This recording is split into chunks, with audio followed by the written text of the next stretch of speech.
नहमदु व नसल्ली अला रसूलिल करीम अम्मा बाद फ़ाऊज़ु बिल्लाहि मिनश शैतानिर रजीम बिस्मिल्लाहिर रहमानिर रहीम रब्बि इश्रह ली सदरी व यस्सिर ली अमरी वहलुल उक़दतम मिन लिसानी यफ़क़हू क़ौली। अस्सलामु अलैकुम रहमतुल्लाहि व बरकातुहू। हमने कल सूरह मरियम को कवर किया अल्हम्दुलिल्लाह, और आज हम मज़ीद सूरह ताहा शुरू करने वाले हैं। पारा नंबर 16 ही अभी चल रहा है और उसमें हमने ये तीसरी सूरह हम कवर कर रहे हैं। ठीक है, तो आउज़ु बिल्लाहि मिनश शैतानिर रजीम बिस्मिल्लाहिर रहमानिर रहीम। सूरह ताहा मक्के में उतरी और इसकी 135 आयतें और 8 रुकू है। ठीक है, अल्लाह के नाम से शुरू करता हूँ जो बड़ा मेहरबान निहायत रहम करने वाला है। ताहा, तो हमने यह कुरान तुझ पर इसलिए नहीं उतारा कि तू कठिनाई में पड़ जाए, बल्कि उसकी नसीहत के लिए जो अल्लाह से डरता है। इसका उतारना उसकी तरफ से है जिसने धरती को ऊंचे आकाशों को पैदा किया, धरती को भी पैदा किया और ऊंचे आकाशों को भी पैदा किया। जो रहमान है, अर्श पर कायम है, जिसकी मिल्कियत आकाशों और धरती और इनके बीच और धरती की सतह के नीचे हर चीज़ पर है। वही अल्लाह है जिसके लिए सिवाय कोई सच्चा माबूद नहीं, जिसके सिवाय कोई सच्चा माबूद नहीं। अच्छे नाम उसी के हैं। तुझे मूसा का वाक़या भी मालूम है? कुरान को आसान करने का मतलब उस ज़ुबान में उतारना है जिसको पैगंबर जानता था, यानी अरबी ज़ुबान में। फिर इसके मजामिन का खुला हुआ, वाजे और साफ़ होना है। सल्लल्लाहु अलैहि वसल्लम। हज़रत उमर के दीन इस्लाम कबूल करने के कई सबब बयान किए गए। कुछ तारीखी कौल में अपनी बहन और बहनोई के घर में सूरह तोहा का सुनना और उससे प्रभावित होना भी बयान है। ठीक है, वो पढ़ रही थी, इसी सूरह को पढ़ रही थी उनकी बहन, और वो कानों से पीछे से सुन लेते हैं दरवाजे के पास आके, और फिर थोड़ा सा लड़ाई झगड़ा होता है और फिर उसके बाद ये पूरी स्टोरी है। फिर उसके बाद वो इस्लाम कबूल कर लेते हैं अल्हम्दुलिल्लाह। तुझे मूसा का वाक़या भी मालूम है, जबकि उसने आग देखकर अपने परिवार से कहा कि थोड़ी देर ठहर जाओ, मुझे आग दिखाई दे रही है। ज़्यादा मुमकिन है कि मैं उसका अंगारा तुम्हारे पास लाऊं या आग के पास से रास्ते की खबर पाऊं, है ना। वो तूर की पहाड़ी पे आग जलती हुई देखते हैं और ठंड भी होती है, और वो अपने परिवार को लेकर वापस अपने ठिकाने जा रहे होते हैं। तो ठंड भी लग रही होती है और अंधेरा भी होता है, तो दोनों की वजह से वो आग लेने के लिए तूर की पहाड़ी के ऊपर चढ़ते हैं और वहीं से फिर उनको नबूवत हासिल होती है। यह उस समय का वाक़या है जब मूसा अलैहिस्सलाम मदियन से अपनी बीवी को लेकर, जो एक कौल के एतबार से हज़रत शोएब की बेटी थी, अपनी माँ की तरफ वापस जा रहे थे। अंधेरी रात थी, रास्ता भी अनजान था, और कुछ मुफस्सिरों के अनुसार उनकी बीवी के बच्चा जन्म देने का वक्त करीब था और उन्हें गर्मी की ज़रूरत थी, या ठंड के सबब गर्मी की ज़रूरत पड़ी हो। इतने में उन्हें दूर से आग के शोले उठते हुए दिखाई दिए। घरवालों से यानी बीवी से मुफस्सिर कहते हैं कि नौकर और बच्चा भी था, इसलिए बहुवचन शब्द का इस्तेमाल किया। कहा कि तुम यहीं ठहरो, शायद मैं आग का कोई शोला वहाँ से साथ ले आऊँ, या कम से कम वहाँ से रास्ते का इशारा मिल जाए। जब वह वहाँ पहुँचे तो आकाशवाणी हुई कि हे मूसा, मतलब आवाज़ आई उस वहाँ से, बेशक मैं ही तेरा रब हूँ, तू अपने जूते उतार दे क्योंकि तू पाक मैदान तोवा में है, और मैंने तुझे चुन लिया है। अब जो वही की जाएगी उसे ध्यानपूर्वक सुन, तवज्जो से सुन। बेशक मैं ही अल्लाह हूँ, मेरे सिवा इबादत के लायक दूसरा कोई नहीं, इसलिए तू मेरी ही इबादत कर और मेरी याद के लिए नमाज कायम कर। क़यामत ज़रूर आने वाली है जिसे मैं पोशीदा रखना चाहता हूँ, ताकि हर इंसान को वह बदला दिया जाए जो उसने कोशिश की हो। तो अब इसके ईमान से तुझे ऐसा इंसान रोक न दे जो इस पर ईमान न रखता हो, और अपनी आरजुओं को पीछे पड़ा हो, वरना तू नाश हो जाएगा। और ए मूसा, तेरे दाहिने हाथ में क्या है? अब मूसा अलैहिस्सलाम वहाँ जा रहे हैं और फिर वो तूबा पहाड़ी जो बोलते हैं, वहाँ पर फिर ये सारा मंज़र होता है जो हमें स्टोरी मैंने मूसा अलैहिस्सलाम की स्टोरी डाली है, उसमें भी ये सारा कुछ बयान है। ठीक है, जूते उतारने का हुक्म इसलिए दिया कि इसमें आजिजी का इजहार होता है और इज्जत और एहतराम का हक ज़्यादा होता है। इबादत के बाद नमाज का ख़ास तौर से हुक्म दिया है, अगरचे इबादत में नमाज भी शामिल थी ताकि उसकी वह अहमियत वाजे हो जाए जैसा कि उसकी है। इसीलिए हर बार अस्सलातु वज़्ज़कात, अस्सलातु वज़्ज़कात, नमाज इतनी इम्पॉर्टेंट है ना, तो हमें उससे सबक लेना चाहिए। और अगर नमाज नहीं पढ़ रहे हैं तो पढ़नी स्टार्ट कर दें, और पढ़ रहे हैं, कज़ा हो रही है तो उसमें तवज्जो दें। अफजल वक्त पे नमाज पढ़ना बहुत बेहतरीन अमल है, ये हुजूर पाक सल्लल्लाहु अलैहि वसल्लम का फरमान है। अव्वल वक्त पर मतलब अजान हुई और आप जा नमाज पे हो जाने चाहिए। हाँ, कभी कभार कोई काम में मशरूफ़ है तो बात अलग है, वरना आप फालतू टाइम ज़ाया ना करें और नमाज़ों को लेट ना पढ़ें। क़यामत ज़रूर आने वाली है। और ए मूसा, तेरे दाहिने हाथ में क्या है? जवाब दिया कि यह मेरी लाठी है जिस पर मैं टेक लगाता हूँ और जिसमें मैं अपनी बकरियों के लिए पत्ते झाड़ लिया करता हूँ, और दूसरे भी इसमें मुझे बहुत फ़ायदे हैं। कहा कि ए मूसा, उसे नीचे डाल दे। तो डालते ही सांप बनकर दौड़ने लगी। कहा कि बेखौफ होकर उसे पकड़ ले, अब उसे उसे उसी पहली शक्ल में फिर ला देंगे, है ना। तो ये दूसरा अल्लाह ताला ने उनको मौजज़ा दिया। और अपना हाथ अपनी बगल में डाल ले तो वह सफ़ेद रोशन होता हुआ निकलेगा, लेकिन बिना किसी दोष और रोग के। यह दूसरा मौजज़ा है, ठीक है, यह दूसरा मौजज़ा है। यह इसलिए कि हम तुझे अपनी बड़ी बड़ी निशानियाँ दिखाना चाहते हैं। अब तू फ़िरौन की तरफ जा, उसने बड़ा फसाद मचा रखा है। मूसा ने कहा, ए मेरे रब, मेरा सीना मेरे लिए खोल दे। ये हम पढ़ते हैं ना, जब भी मैं बयान पढ़ती हूँ तो क्या पढ़ती हूँ? काला रब्बिश्रह ली सदरी वयस्सिर ली अमरी वहलुल उक़दतम मिन लिसानी यफ़क़हू क़ौली। इसका तर्जुमा आज आप सुन लीजिए।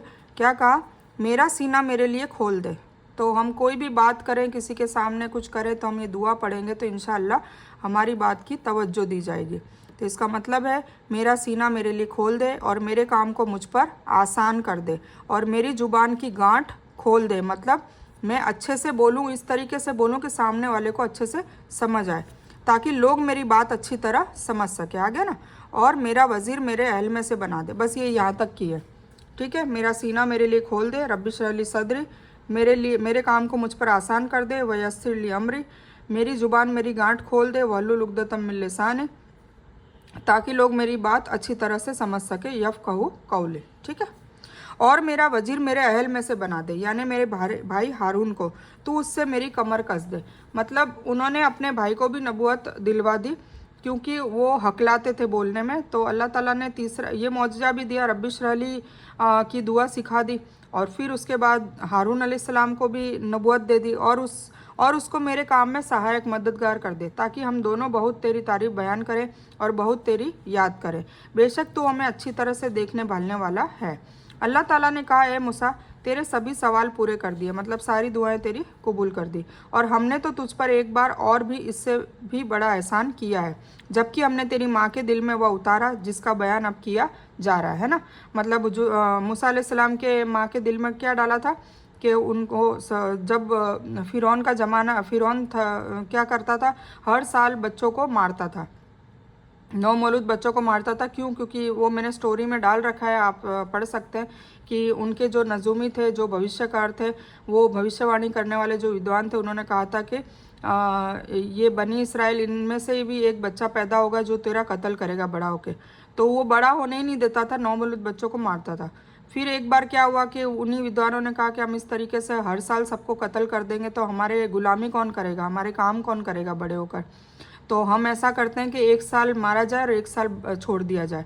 तो जब छोड़ने की बारी आई तब हारून अलैहिस्सलाम का जन्म हुआ, इसलिए वो हयात रहे। और जब कत्ल करने का जो साल था उसमें मूसा अलैहिस्सलाम पैदा हुए। तो फिर अल्लाह ताला ने उनकी माँ को एक इल्हाम दिया कि भाई उसको बचाने का तरीका बताया। तो वो संदूक में डाल के जब उसको छोड़ दिया गया समुंदर में, तो फिर वो जाके फ़िरौन की बीवी के पास ही मिलता है। और इस तरीके से जो फ़िरौन मारना चाहता था, जो बच्चा बड़ा होकर उनको कत्ल करने वाला था, वो ज़रिया बनने वाला था उनकी मौत का, उसकी मौत का, फ़िरौन की मौत का, उसी को वो पाल रहे हैं। देखिए रब का कमाल, रब की मसलियत और रब का पूरा निज़ाम, है ना। तो बेशक अल्लाह ताला जो चाहे वो कर सकता है, अल्हम्दुलिल्लाह। तो क्या हुआ, जबकि हमने तेरी माँ के दिल में वह उतारा जिसका बयान अब किया जा रहा है कि तू इसे संदूक में बंद करके नदी में छोड़ दे, फिर नदी इसको किनारे पर ले जाएगी और मेरा खुद उसका दुश्मन उसे ले लेगा, मतलब फ़िरौन। और मैंने अपनी तरफ की ख़ास मोहब्बत और मकबूलियत तुझ पर डाल दी, ताकि तेरा पालन पोषण मेरी आंखों के सामने किया जाए। मुराद फ़िरौन है जो अल्लाह का दुश्मन भी है, हज़रत मूसा का भी दुश्मन था।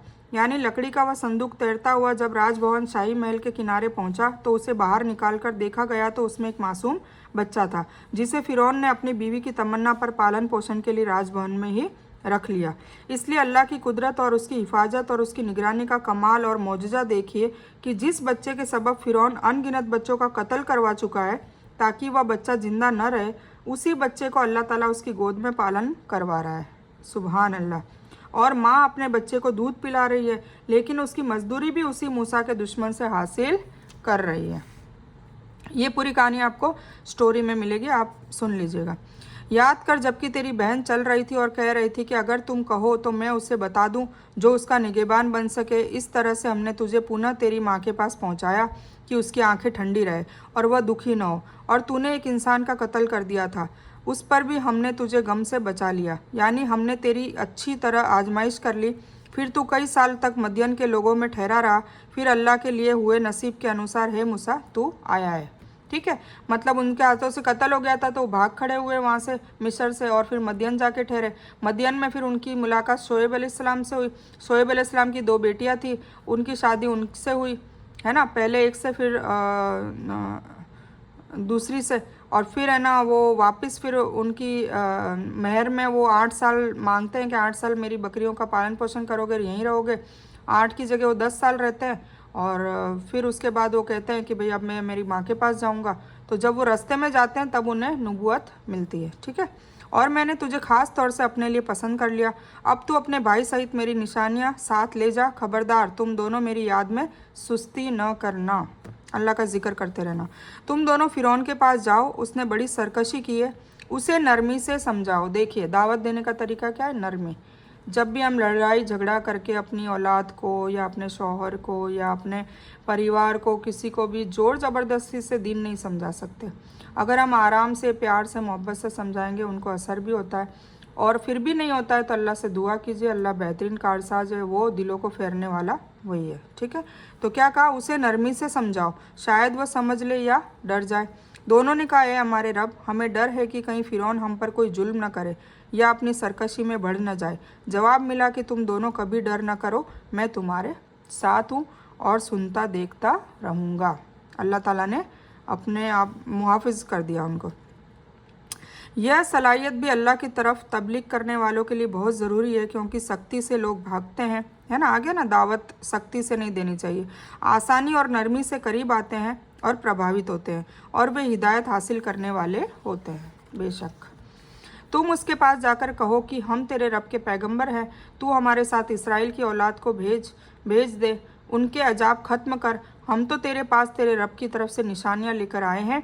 सलामती उसी के लिए है जो हिदायत को मजबूती से अपनाए। हमारी तरफ वही की गई कि जो जुटलाए और मुंह फेरे उसके लिए अजाब है। फ़िरौन ने पूछा, ए मूसा तुम दोनों का रब कौन है? जवाब दिया, हमारा रब वह है जिसने हर एक को उसका खास रूप अता किया, फिर हिदायत भी दी। उसने कहा, अच्छा यह तो बताओ पहले के लोगों की क्या हालत होनी है? जवाब दिया, उनका इल्म मेरे रब के पास किताब में मौजूद है, न तो मेरा रब गलती करता है न भूलता है। उसी ने तुम्हारे लिए धरती को बिस्तर बनाया और उसमें तुम्हारे चलने के लिए रास्ते बनाए, और आकाश से वर्षा भी वही करता है। फिर उस वर्षा के सबब कई तरह की पैदावार भी हम ही पैदा करते हैं। जैसे 2 शक्लों सूरत इंसान के लिए मुनासिब थी, वह उसे 2 जानवरों के लायक थी, वह जानवरों को अता किया। रास्ता दिखाया का मतलब है हर जानदार को उसकी फितरी ज़रूरतों के एतबार से रहन सहन, खाने पीने और चलने फिरने का तौर तरीका समझाया।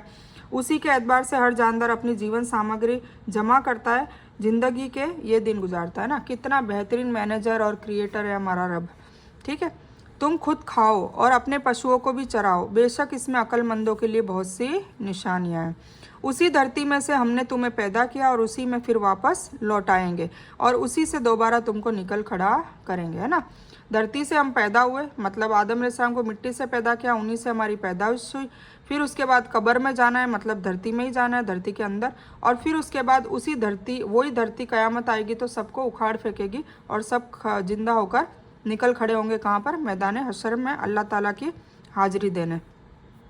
और हमने उसे अपनी सभी निशानियां दिखा दी, लेकिन उसने फिर भी झुठलाया और इनकार कर दिया। कहने लगा, ए मूसा क्या तू हमारे पास इसलिए आया है कि हमें अपने जादू की ताकत से हमारे देश से निकाल दे?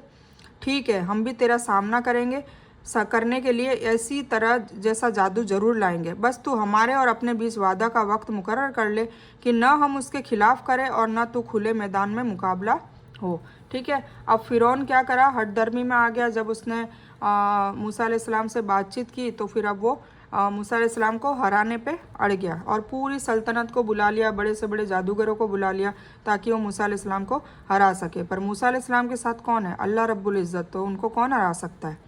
मूसा ने जवाब दिया कि जीनत और जश्न के दिन का वादा है और यह कि लोग दिन चढ़े ही जमा हो जाए, है ना, मतलब सारे लोगों को इकट्ठा कर ले, फिर हम मुकाबला करेंगे। फिर फिरौन लौट गया और उसने अपने हथकंडे जमा किए, फिर आ गया, मतलब उसने जो भी कोशिश करनी थी वो कर ली। कुछ कौल के एतबार से मैयत को गाड़ने के बाद 3 लप मिट्टी डालते वक्त इस आयत को पढ़ना नबी सल्लल्लाहु अलैहि वसल्लम से साबित है, लेकिन सबूतों के एतबार से यह कौल ज़ईफ़ है।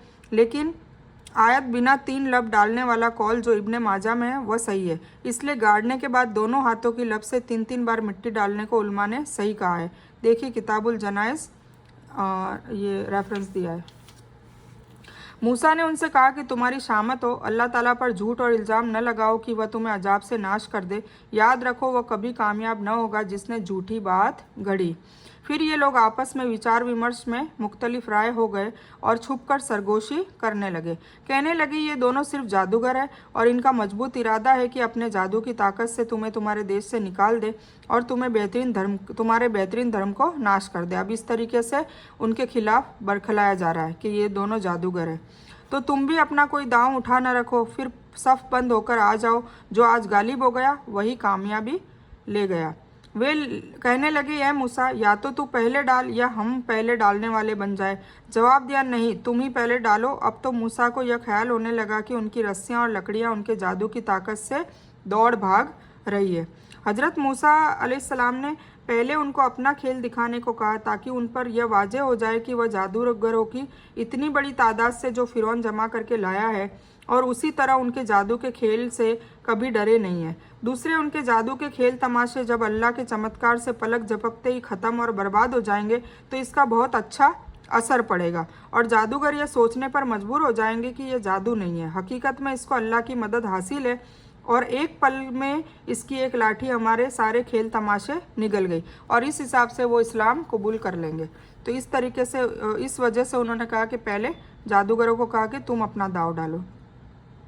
कुरान के इन लफ्ज़ों से मालूम होता है कि रस्सियाँ और लाठियाँ हकीकत में सांप नहीं बनी थी, बल्कि जादू की ताकत से ऐसा महसूस हो रहा था जैसे कोई नज़रबंद कर दी जाती है। इसका असर यह होता है कि आर्जी और वक्ती तौर से देखने वालों पर डर तारी हो जाता है, अगरचे चीज़ की हकीकत तब्दील न हो। दूसरी बात यह मालूम हुई कि जादू चाहे कितना ही बड़ा हो, वह चीज़ की हकीकत नहीं बदल सकता, है ना, वो चीज़ को अलग शेप में नहीं डाल सकता। इससे मूसा अपने मनी मन में डरने लगे। हमने कहा कि कुछ डर न कर, बेशक तू ही गालिब और ऊंचा होगा और तेरे दाहिने हाथ में जो है उसे डाल दे, उनकी सारी कारीगरी को यह निगल जाए।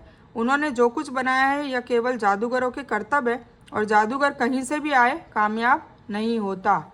ठीक है, जादूगर, अब देखो ये कहते हैं ना, अभी अब हमारे मुआशरे में कि किसी ने जादू कर दिया, किसी ने ये कर दिया, नहीं होता, जादू नहीं होता। अगर हम मानने लग जाएंगे, शक करेंगे तो हमारे पे भले ही हो, बाकी कोई भी जादू करे, कैसा भी जादू टोना कुछ भी करे, अगर अल्लाह पे पुख्ता यकीन है तो कुछ भी नहीं होता। अल्लाह ताला उसको हमारे पे वसवसा जादू या वो आने ही नहीं देता, अल्हम्दुलिल्लाह, इंशाअल्लाह।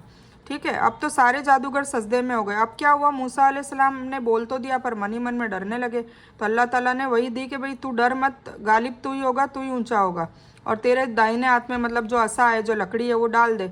डालते ही वो अजगर बन गई और सारे जादूगरों का सामान खा गई। अब तो सारे जादूगर सजदे में हो गए क्योंकि उन्हें यकीन हो गया कि भाई उनको जादू से वो माहिर थे, तो अगर ये जादू होता तो समझ जाते, पर जादू नहीं था तो उन्होंने समझ गए कि भाई वाकई अल्लाह का, मतलब मूसा अलैहिस्सलाम को अल्लाह की मदद हासिल है। अब तो सारे जादूगर सजदे में हो गए और पुकार उठे कि हम तो हारून और मूसा के रब पर ईमान ले आए। अब फिरौन बौखला गया। फिरौन कहने लगा, क्या मेरे हुक्म के पहले ही तुम उस पर ईमान ले आए, है ना, जादूगरों को कहने लगे। बेशक यही तुम्हारा वह बड़ा गुरु है जिसने तुम सबको जादू सिखाया है। सुन लो, मैं तुम्हारे हाथ पांव उल्टे कटवा कर तुम सबको खजूर के तनों में फांसी पर लटकवा दूंगा। तुम्हें पूरी तरह से मालूम हो जाएगा कि हम में से किसकी मार ज़्यादा सख्त और स्थायी है ना। अब फिरौन धमकी देने लगा जब जादूगरों ने ईमान कबूल कर लिया।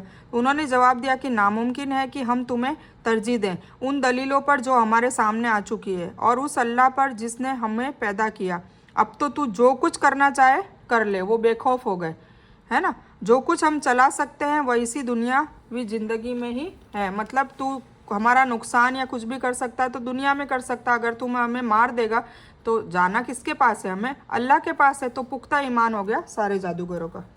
हम इस उम्मीद से अपने रब पर ईमान लाएं कि वह हमारी गलतियां माफ़ कर दे, और ख़ास कर जादूगरी का पाप जो कुछ तूने हमें से मजबूर करके कराया है, अल्लाह ही सबसे बेहतर और हमेशा रहने वाला है। तो ये भी ध्यान रखना चाहिए कि किसी पे जादू टोना ये सब करवाना, जो हथकंडे करवाना, लोगों के घरों में आग लगाना, तावीज़ करवाना, ये जो भी महिलाएं या औरतें या कोई पीर मुरीद जो भी करते हैं उनके लिए ये बहुत बड़ा सबक है कि उनकी अल्लाह ताला बख्शिश ही नहीं करेगा। जो ये काम करते हैं जादू टोना और ये सब तावीज़ बनवाते हैं आपस में लड़वाने के और ये सब, तो उनको अल्लाह ताला उनकी बख्शिश भी नहीं करेगा। ठीक है, तो हमें इन सब चीज़ों से बचना चाहिए और हमें सिर्फ़ और सिर्फ अल्लाह पे भरोसा रखना चाहिए। अगर हमारी दुनिया में कोई परेशानी भी चल रही है तो वो भी अल्लाह की तरफ से होती है और वो भी उसमें भी खैर होती है, बस इतना यकीन हो जाए। जैसे ये जादूगरों को यकीन हो गया, फिरौन ने क्या कहा, धमकी दी कि मैं तुम्हारे हाथ पांव उल्टे कटवा के तुम्हें सूली पे लटका दूंगा, मतलब मार दूंगा। तो बोले कोई बात नहीं, मार दो, कोई फ़र्क नहीं पड़ता। हमें तो इस बात का डर है कि जो चीज़ हमने कर ली, हमने जादूगरी कर ली है, जो भी गुनाह कर लिए, बस हमें उसको वो अल्लाह ताला माफ़ कर दे, बाकी हमें कोई फ़र्क नहीं पड़ता। बात यही है कि जो मुजरिम बनकर अल्लाह ताला के यहाँ जाएगा उसके लिए नरक है, जहाँ ना मौत होगी और ना ज़िंदगी। और जो भी उसके पास ईमान वाला होकर जाएगा, उसके नेक काम भी किए होंगे, उसके लिए ऊँचे और अच्छे मर्तबे हैं।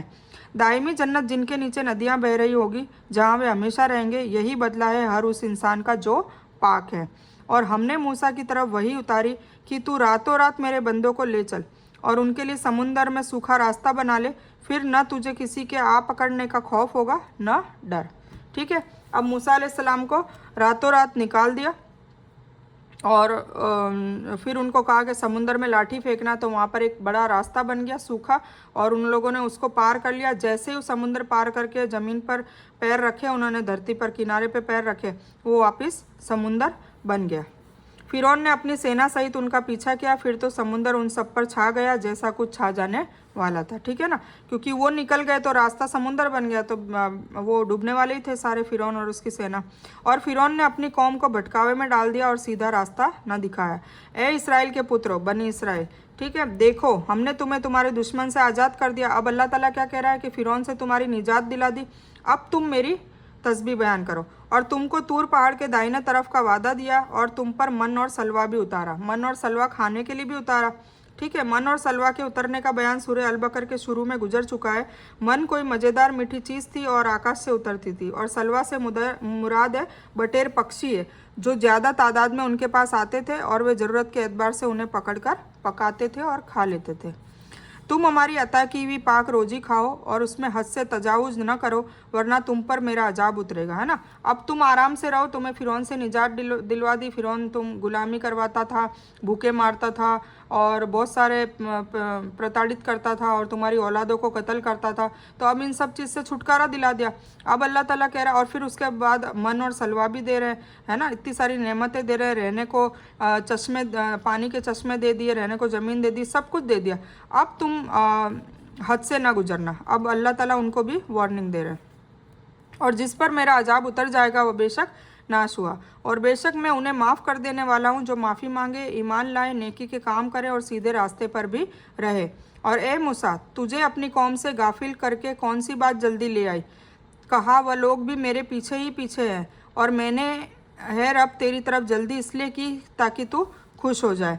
कहा हमने तेरी कौम को तेरे पीछे आजमाइश में डाल दिया और उन्हें सामरी ने भटका दिया है। मतलब मूसा अलैहिस्सलाम उस कौम को उनको छोड़ के हारून अलैहिस्सलाम के पास और वापस तूर पहाड़ी पे अल्लाह ताला की इबादत करने चले गए। तो अल्लाह ताला ने कहा कि तुझे इतनी जल्दी क्या थी कि तू आ गया तेरी गाफिल कौम को छोड़ के, है ना, क्योंकि वो अच्छी तरह से इल्म उन्होंने हासिल नहीं किया था।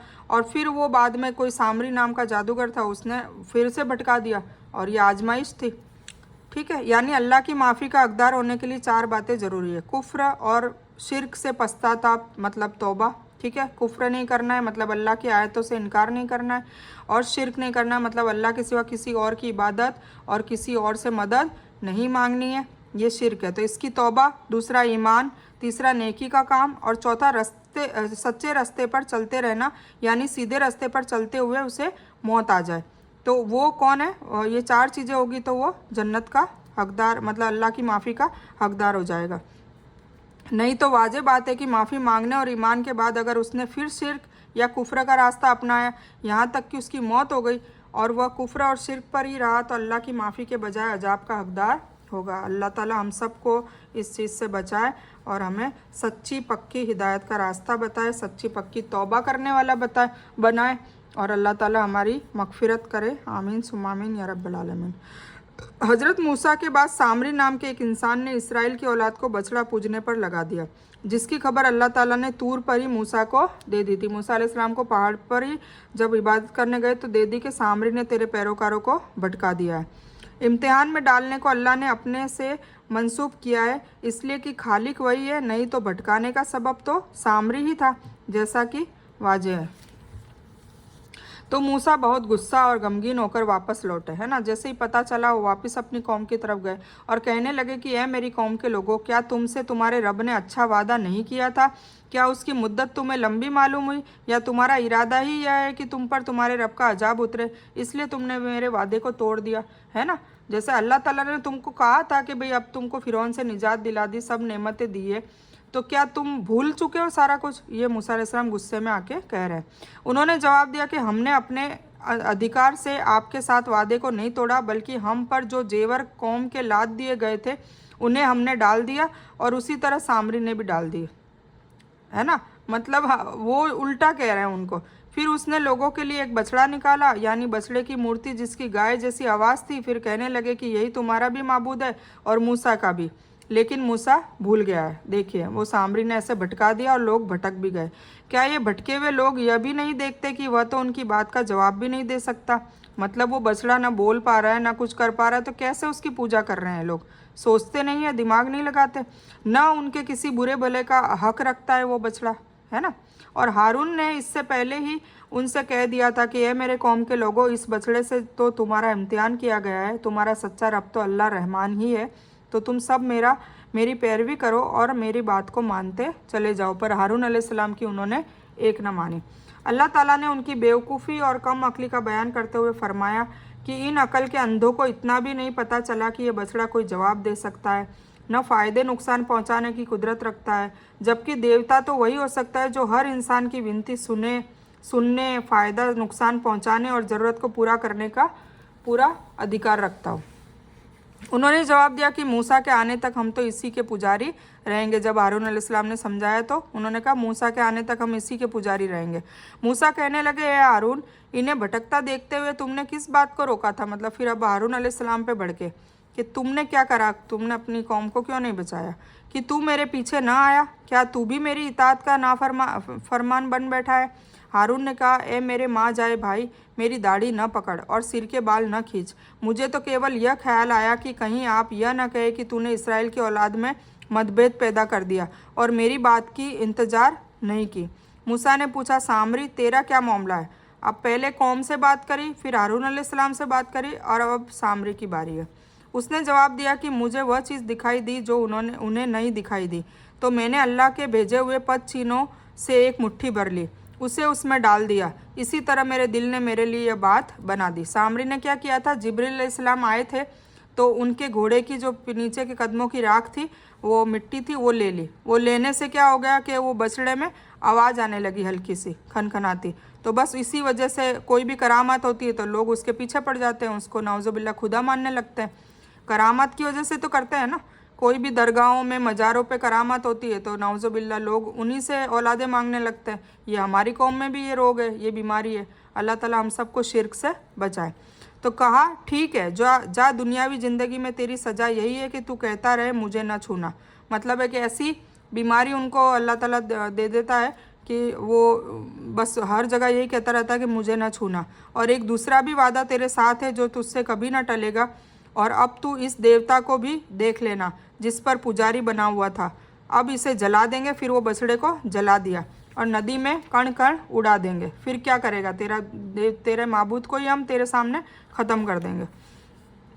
मुफस्सिरों ने मुराद जिब्रिल लिए, मतलब वो जो मैंने बताया ना अभी, और मतलब यह बयान किया है कि जिब्रिल के घोड़े को गुजरते हुए सामरी ने देखा और उसके पद चिन्हों के नीचे की मिट्टी उसने संभाल कर रख ली, जिसके खिलाफ फितरत असर थे, मतलब थोड़े उसमें फितरत के खिलाफ थे, मतलब नेचुरल नहीं था, वो कुछ ना कुछ मौजूद था। इस मिट्टी को उसने पिघले हुए जेवरों और बछड़े में डाला तो उसमें से एक तरह की आवाज़ निकलनी शुरू हो गई जो भटकाने का सबब बनी, है ना। तो आवाज़ आई तो लोग सोचने लगे कि नहीं नहीं यही नाउजुबिल्ला खुदा है। बेशक तुम सबका सच्चा माबूद केवल अल्लाह ही है, उसके सिवाय कोई माबूद नहीं, उसका इल्म सभी चीज़ों पर हावी है। इसी तरह हम तेरे सामने पहले के गुजरे वाक़यात को बयान करते हैं और बेशक हम तुझे अपने पास से नसीहत अता कर चुके हैं। इससे जो मुंह फेरेगा वह बेशक क़यामत के दिन अपना भारी बोझ लादे हुए होगा, जिसमें हमेशा ही रहेगा, और उनके लिए क़यामत के दिन बड़ा बुरा भार है। जिस दिन सूर फूंका जाएगा, मतलब क़यामत के वक्त, और मुजरिमों को हम उस दिन डर की वजह नीली पीली आंखों के साथ घेर लाएंगे, और डर के मारे नीली पीली आंखें वाले हो जाएंगे।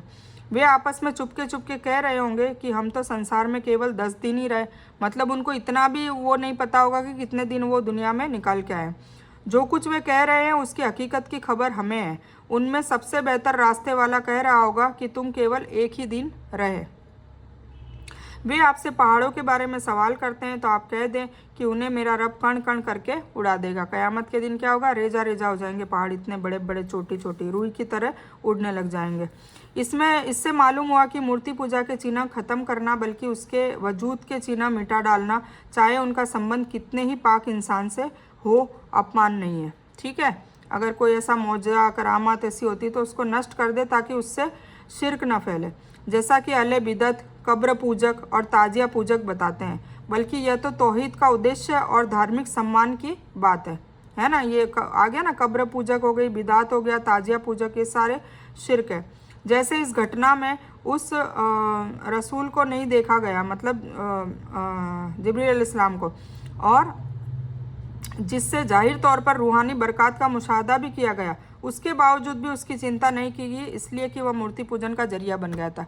मतलब जिब्रील अलैहिस्सलाम के पाँव के नीचे की जो मिट्टी थी उसकी भी फिक्र नहीं करेगी कि वो इतने पाक फरिश्तों के सरदार के पैरों के टच हो रखी थी वो मिट्टी, और उसमें फितरत के ख़िलाफ़ थोड़ी आवाज़ भी आ रही थी, मौजज़ा भी था, पर मूसा अलैहिस्सलाम ने उसकी भी फिक्र नहीं की, ये बताने के लिए कि जो चीज़ अल्लाह के ख़िलाफ़ हो जाए, कोई भी चीज़ हो, तो फिर उसको नस्त नाबूद कर देना बेहतर है। कहीं वह शिरक बन गया तो फिर वो बबाल होगा लोगों पर, और धरती को समतल चटियल मैदान करके छोड़ देगा। मतलब क़यामत का मंजर बताया जा रहा है कि पहाड़ों को कण कण करके उड़ा देगा, धरती को समतल चटियल मैदान करके छोड़ेगा। चटियल मैदान मतलब उस पर जो भी पेड़ पौधे, पहाड़, समुद्र जो भी होगा वो सब कुछ तहस नहस हो जाएगा, वो एकदम फ्लैट चटियल मैदान हो जाएगी। कुछ भी, जैसे बंजर ज़मीन होती, कुछ नहीं दिखेगा उसके ऊपर, जिसमें ना तो कहीं मोड़ देखेगा ना ऊंच नीच, है ना, बिल्कुल फ्लैट।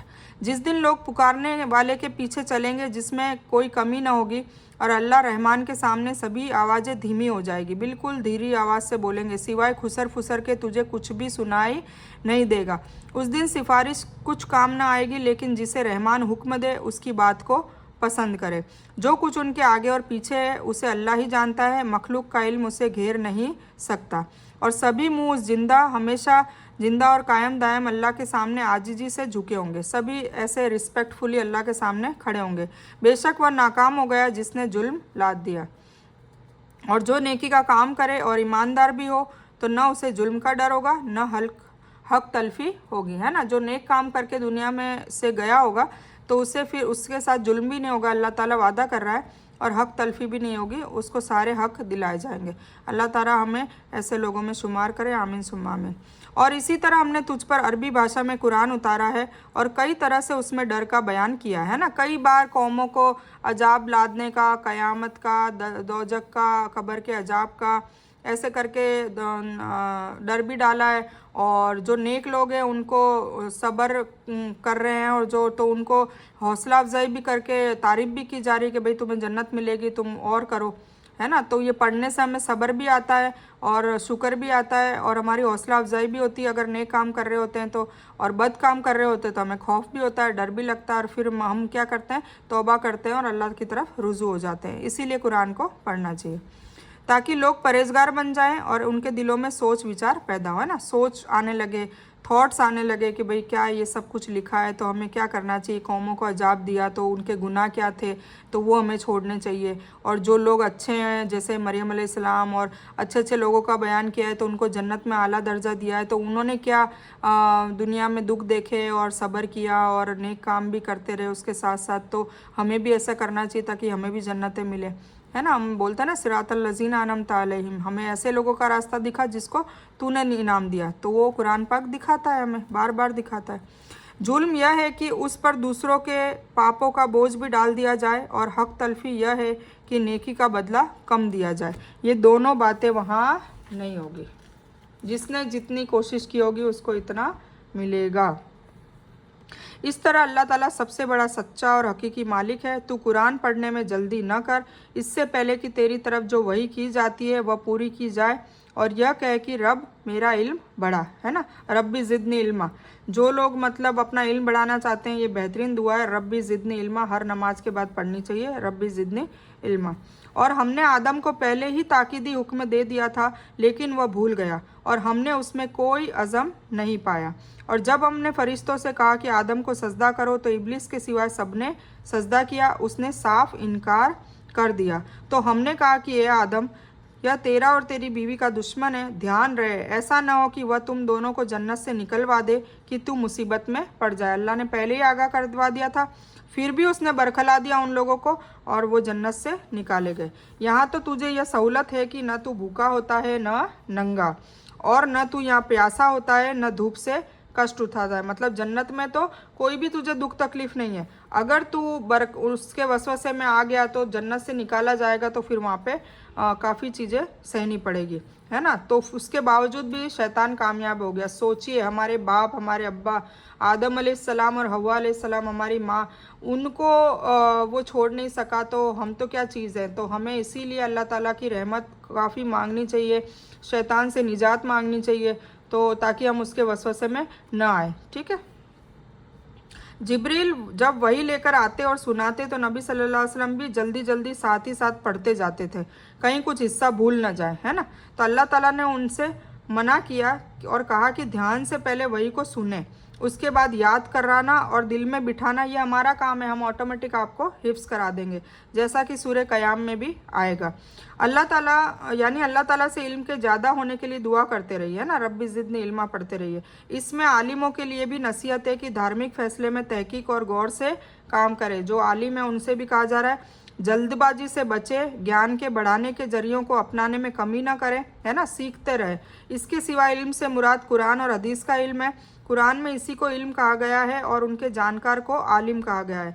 दूसरी चीज़ों का इल्म जो इंसान ज़िंदगी गुजारने के लिए हासिल करता है, वह सारी चीज़ें क्या कहलाई जाती है, कला, शिल्प और उद्योग, ठीक है, हुनर कहा जाता है।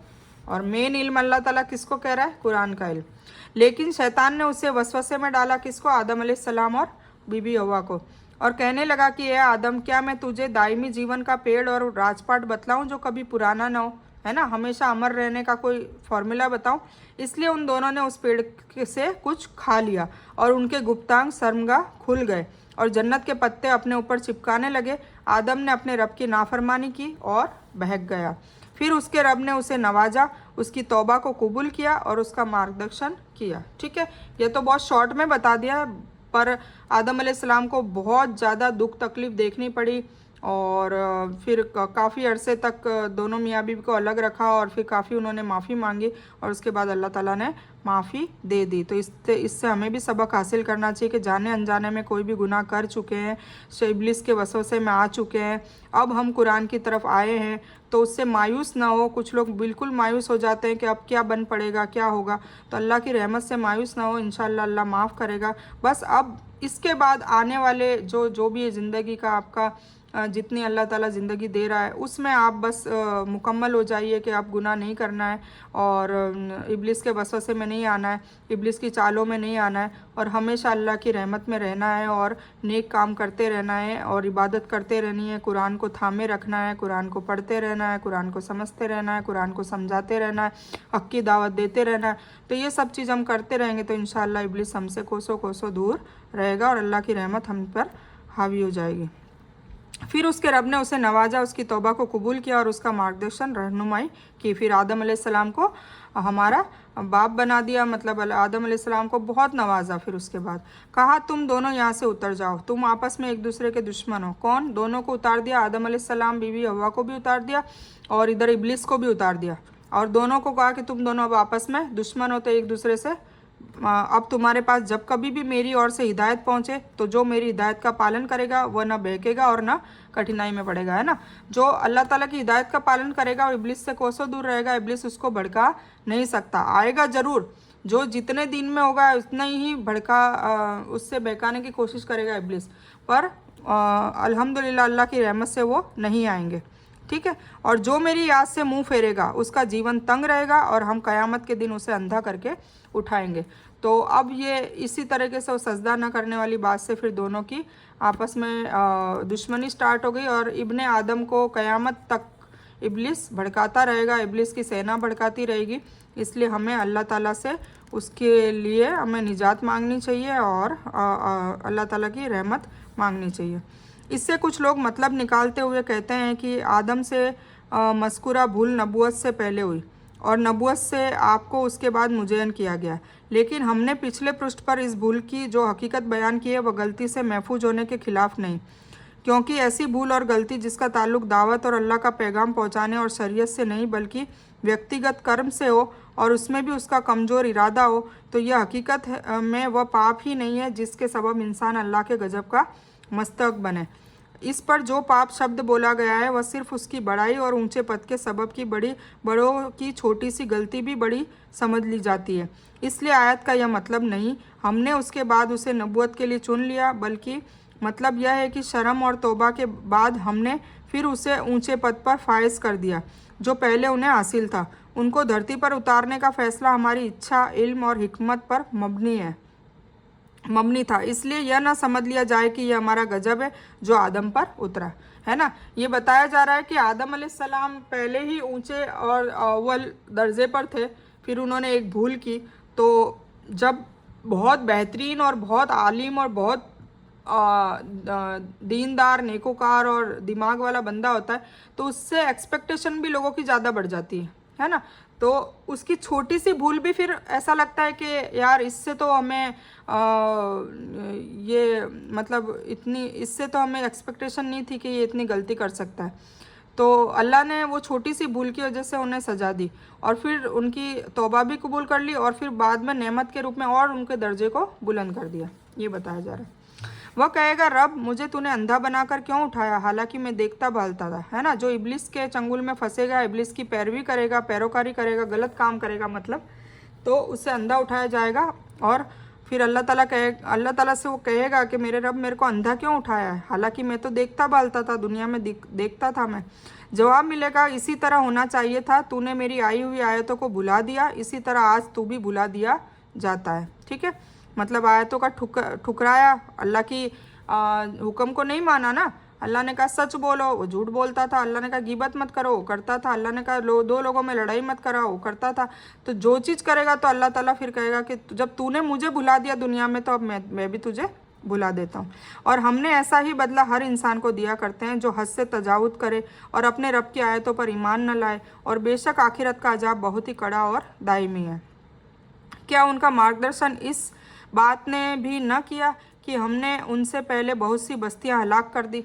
मतलब अब जैसे हम कुरान पढ़ रहे हैं तो हमने कई कौमों को पे अजाब हमने अभी तक पढ़ लिया है, तो इससे क्या हमें असर नहीं हुआ या हमें खौफ नहीं आ रहा है या अल्लाह ताला का डर पैदा नहीं हो रहा है। तो अल्लाह ताला ये कह रहे हैं कि इतना सारा हिदायत के लिए जो तुम्हें बता दिया है कुरान पाक में, तो बहुत सी बस्तियां हलाक कर दी जिनके रहने वालों की जगह पर ये चल फिर भी रहे। मतलब जो हलाक कर दी वहाँ पर तुम लोग रह भी रहे हो, तुम देख रहे हो। अभी तो यूट्यूब में भरे पड़े हैं, बहुत सारी चीज़ें, निशानियाँ जाहिर होती जा रही है। अभी जैसे रिसेंटली हूद अलैहिस्सलाम की तलवार मिली है, तो ये सारी जाहिर हो रही है। तो फिर क्या तुम लोगों ने बेशक इसमें अक्लमंदों के लिए बहुत सी निशानियाँ, जो अकल रखेंगे वो समझ जाएंगे और अल्लाह की तरह रुजू करेंगे, तौबा मांगेंगे, मगफिरत मांगेंगे, गुनाहों से बचने की कोशिश करेंगे।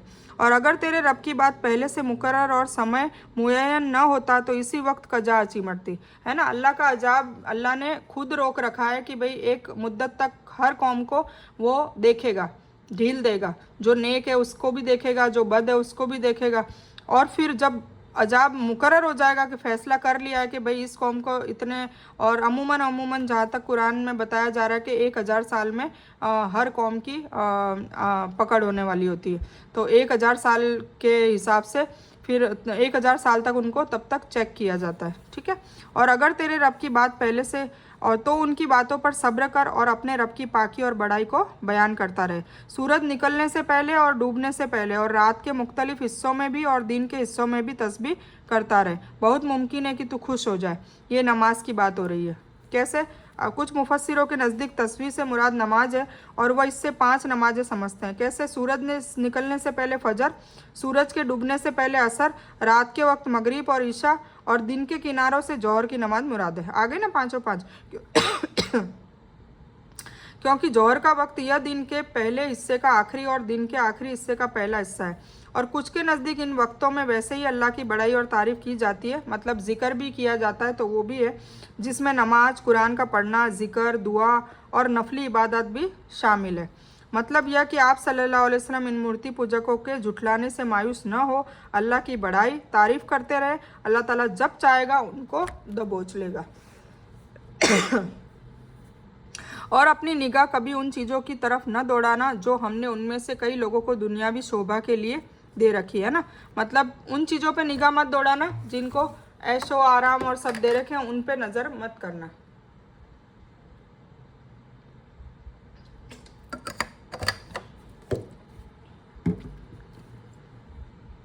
ये हमारे लिए भी है कि हमें हमेशा अपने से नीचे वाले लोगों को देखना चाहिए, ऊपर वालों को नहीं। ऊपर वालों को देखेंगे तो फिर शैतानी वसवसे आएंगे, हसद आएगी, जलन आएगी, लालच आएगी, तो उनको देखना ही नहीं है। हमें तो उन लोगों को देखना है जो हमसे गरीब है, हमसे माजूर है, हमसे नीचे स्तर के लोग हैं। हमें कंपटीशन, हमारे उस्ताद जी कहा करते थे कि कंपटीशन अगर करना है ना तो सिर्फ और सिर्फ अपने से ऊपर जो दीनदार हैं उन लोगों की करो कि भाई ये तहज्जुद पढ़ लेते मैं क्यों नहीं पढ़ सकती, ये कुरान इतना 2-2, 3-3, 4-4 पढ़ लेते मैं क्यों नहीं कर सकती, उसका कंपटीशन करो। या फिर अपने स्कूल के इल्म में भी करो, जैसे कोई स्कॉलर है, टॉपर है, कि वो फर्स्ट रैंक ला सकता है तो मैं क्यों नहीं ला सकती। तो उसके लिए हमें सिखाया करते थे कि हमेशा उनके लिए तुम कंपटीशन करो, बाकी दौलत में, माल में, इज्जत में, शोहरत में कभी अपने से ऊपर वाले को देखो ही मत, ठीक है। अगर वो है तो उनके लिए और दुआएं करते रहो ताकि अल्लाह ताला तुम्हारी भी दुआ कबूल करेगा। और अपने परिवार के लोगों पर नमाज के लिए हुक्म दे और खुद भी उस पर मजबूत रहे, ठीक है। ये हमारे लिए भी है कि अपने खुद भी नमाजी बने, परिवार के लोगों को भी बोलते रहे, हम तुझसे रोज़ी नहीं मांगते बल्कि हम खुद तुझे रोज़ी देते हैं, आखिर में अच्छा नतीजा परहेजगारों का ही होता है। और उन्होंने कहा कि ए नबी, हमारे लिए अपने रब की तरफ से कोई निशानी क्यों नहीं लाया, क्या उनके पास पहले की किताबों की वाज़ेह निशानियाँ नहीं पहुँची। जो लोग बोलते थे ना कि कोई निशानी क्यों नहीं है, अल्लाह ताला है और किताब है और सारी, तो अल्लाह ताला बता रहे हैं कि पहले की जो किताबें हैं वो वाज़ेह निशानियाँ नहीं है क्या, तौरेत है, जबूर है, इंजील है, वो नहीं है क्या, ठीक है। और अगर हम इससे पहले ही उन्हें हलाक कर दें, अजाब से हलाक कर देते, तो ज़रूर यह कह उठते कि हमारे रब, तूने हमारे पास अपना रसूल क्यों नहीं भेजा। अगर बिना रसूल भेजे, बिना दावत दिए हलाक कर देते तो भी ये शिकायत करते कि हमारे पास तो दावत देने वाला कोई आया ही नहीं था और तूने पहले ही अजाब दे दिया, है ना। और अगर आता तो फिर हम तेरी आयतों का पालन करते, इससे पहले कि हम जलील होते और धिक्कारे जाते। कह दीजिए कि हर एक नतीजे के इंतज़ार में है, जो तुम भी इंतज़ार में रहो। अभी अभी पूरे तौर से जान लोगे कि सीधे रास्ते वाले कौन है और कौन मार्ग प्राप्त किए हुए हैं, ठीक है। इस किताब में पूरी मुस्लिम कौम नबी सल्लल्लाहु अलैहि वसल्लम के मानने वाले हैं, यानी हर मुसलमान के लिए फ़र्ज़ है कि वह खुद भी नमाज पाबंदी से पढ़े और अपने परिवार वालों को भी नमाज पढ़ने पर ज़ोर दें। अल्हम्दुलिल्लाह सूरह ताहा कंप्लीट हो गई है और मैं इस बयान को यही मुकम्मल करती हूँ। इस बयान में कुछ भी दीन की हक बात आई है और सिर्फ अल्लाह की तरफ से है, और बुरी या गलत बात जो गलती से या जज्बात में आकर मेरे मुंह से कुछ भी गलत वर्ड या कोई बात निकल गई हो तो वो मेरी तरफ से है, और इस गलती के लिए मैं अल्लाह अज़्ज़ वजल से और आप सभी लोगों से माफ़ी की तलबगार हूँ। मैं कोई आलिमा नहीं हूँ, मैं सिर्फ तालिब इल्म हूँ। अल्लाह मेरी कोशिश से आप सभी को सही नफ़े बख्श इल्म पहुँचाए और मैं आप लोगों की हिकमत और हिदायत में सदका जारिया बनूँ, बस मेरी यही तमन्ना है। आमीन सुम्मा आमीन या रब्बल आलमीन। रब्बना आतिना मिन लदुनका रहमतन व हय्यि लना मिन अमरिना रशदा। अल्लाहुम्मा सल्लि अला मोहम्मद व अला आलि मोहम्मद कमा सल्लैता अला इब्राहीम व अला आलि इब्राहीम इन्नका हमीदुम मजीद। अल्लाहुम्मा बारिक अला मोहम्मद व अला आलि मोहम्मद कमा बारकता अला इब्राहीम व अला आलि इब्राहीम इन्नका हमीदुम मजीद। व आखिरु दावाना अनिल हम्दुलिल्लाहि रब्बिल आलमीन।